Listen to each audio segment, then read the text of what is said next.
It's okay to be the weird person. You gotta get comfortable being the weird person. That's if you want to be weird. Yeah, I guess. Or very normal.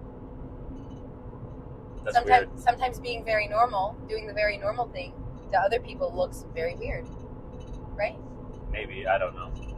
I'm not very normal, so I couldn't tell you. Well, I guess what we're trying to say here is that sometimes, or I guess, it can be embarrassing to do the things you want to do when other people are watching. Yeah. Because you feel embarrassed. Yeah. And that there has to be a point in your life where you break through that embarrassment.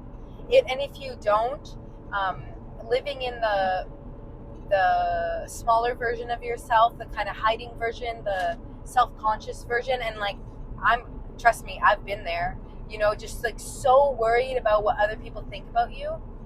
When you can break that boundary, it's so freeing. It's incredible. Give some examples. Okay, some examples.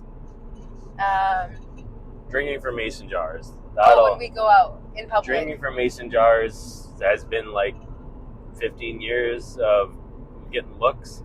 Yeah. And mason jars a tame part, because I remember I used to drink from like a 5-gallon or a 5-liter, like what we have back there. Yeah, the glass with the jugs. like finger hole in it that was like amber, and like you get tons of eyeballs. Or mason like jars when you used get eyeballs. to make your morning drink, and you would put it in a mason jar, and you'd wrap it with a wool sock. Definitely got some.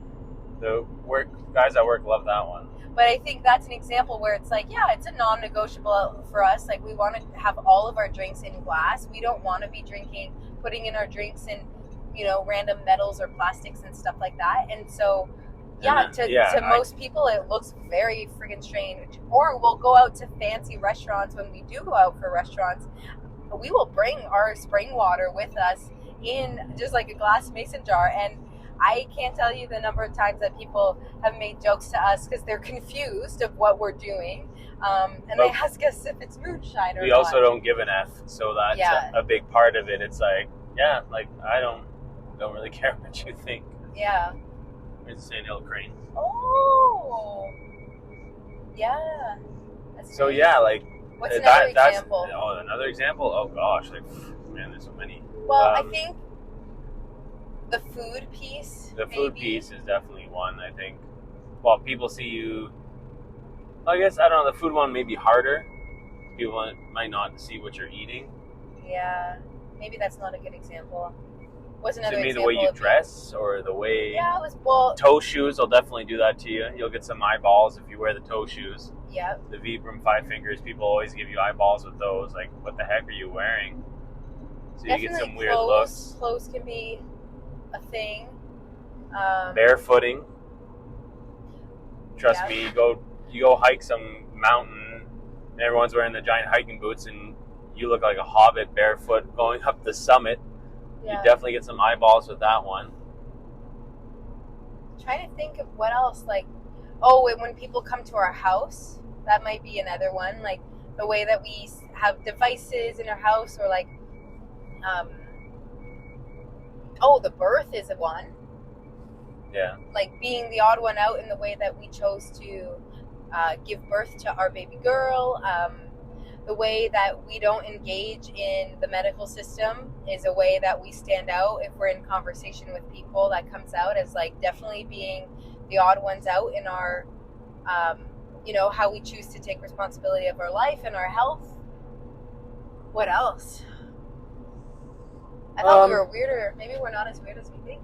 Maybe we're super normal. I think if we took a broader view, we'd probably find a lot more things. Okay, well that's okay. Having like cupping marks on you, or like. Oh yeah, like when you, if I cup you and then you go out in public and you have like these big bruises on your back.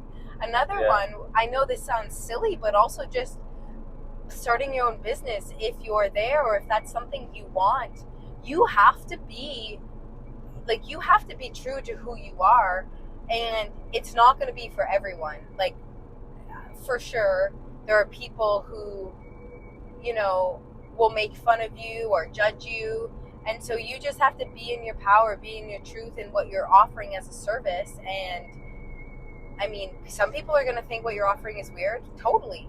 I mean, how could you can't, not every single person is going to be like, this is amazing, let's support this. So, yeah, I feel like that's a good example. What Definitely else? with the food choices, I'm sure, like, people watch us Eating organ meats. Yeah, or just, like, what we might bring for lunch compared to other people. Yeah. For sure. What else? Well, I guess we don't. I don't dress too crazy. You used to dress way more stand outish than I ever did. Even not drinking alcohol. Sometimes, yeah.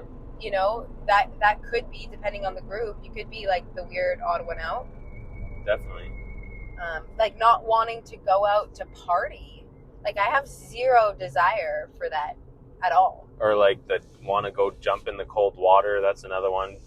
Oh, like the cold plunging and stuff? Yeah, people are just like, oh, what the heck? Like, you want to go jump in that ice cold lake? No, thank you. Okay, well, here's another example of actually, so it all depends on who you're around, right? Because, okay, so an example where it's like, we could be around our friends who love to go outside and who love foraging and hiking and all that. And then, you know, we might be kind of weird because, you know, Jeff loves MMA training and jiu-jitsu and martial arts, and I'll go train with him. Like, it's not my life's passion by any means, but I'll go and like and enjoy it and learn a new skill and push myself. But to the nature people, like, that's kind of weird, you know? Like, they might be like, oh, that's kind of weird that you do that. But then put us in the other context where we're, you know, at the gym. Maybe to those people, the nature thing is kind of weird, you know? So it's I think there's a context piece of like who you're around, what's, you know, socially accepted as air quote normal in that group, within that group of people. Yeah. I just had one. Then I forgot it. Okay. Well, I could see like Oh, sorry, go. Oh, you know, if I'm hiking and I see like a crystal rock or something, I'm gonna stand up, like I might stop and like touch it. Yeah. And be like, oh, I'm charging up. Yeah. And people might look at that and be like, oh, you're weird. Yeah, and I think maybe we can just like wrap up. I think people get it. Like, people are weird. Everyone's weird in their own way. And you have to be really comfortable with yourself to be who you are and to be an embodiment of your beliefs, of your truth, of how you view and see the world, so that you're not easily persuaded by other people, because, you know, what your yes has no value until you say no. And then if you don't have, or what's the one where it's like, well, I was going to say there's this famous study where there's a doctor's office and everyone's in on it except for one person going to see the doctor. In the waiting room, there's a buzzer that goes off every 2 minutes, and everyone stands up and sits down. And after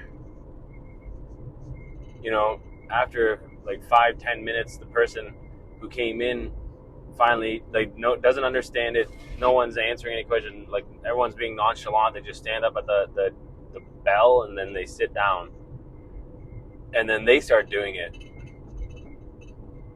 And once all the people are gone and it's just that person, and new patients come in, they say like, oh, you gotta like stand up and sit down at the bell. And it was a social experiment to see, like, you know, will this person question it? Will they they'll see what happens when they just, you know, they're the odd one out and they don't know why the crowd is doing it, but then will they follow the crowd? And obviously that's very situational, because not every person's going to be like that. Yeah. You know, there's always going to be your rebel archetypes and people who aren't going to, you know, go along to get along. But yeah, you want to be that person who's just like, for no good reason, is standing up and sitting down at the sound of this bell? Or are you going to be like not afraid to be like, hey, why the hell are we doing this? Or like, yeah, like I'm doing my own thing. I don't care whether you watch me or judge me or what the heck's going on. And so, I mean, when I hear that, it's just like a reminder to like know yourself.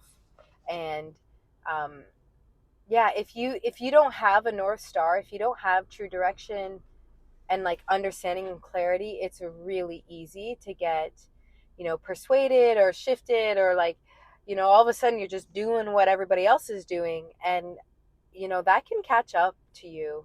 Oh, I got a great one. Pooping in the woods. Oh, yeah. Meaning you might get excited to go. Peeing in the woods, even. You might get excited to go to the bathroom in the woods, and then other people look at us like we're freaking insane. Yeah.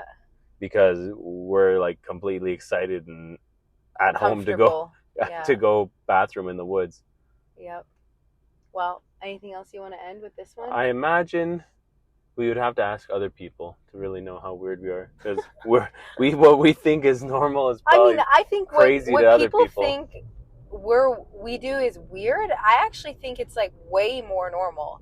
So, okay, maybe I'll end with this, but like the spring water thing, I think it's like super freaking weird that people are just accept drinking tap water and what it does to your health.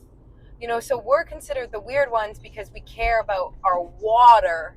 It's like, this is water. It's so crazy. Anyway, maybe you can think about ways that other people think that you're weird, and how you can stay in your truth, be in your lane, do your thing, and just stay true to yourself. And when you can break that edge, there's true freedom.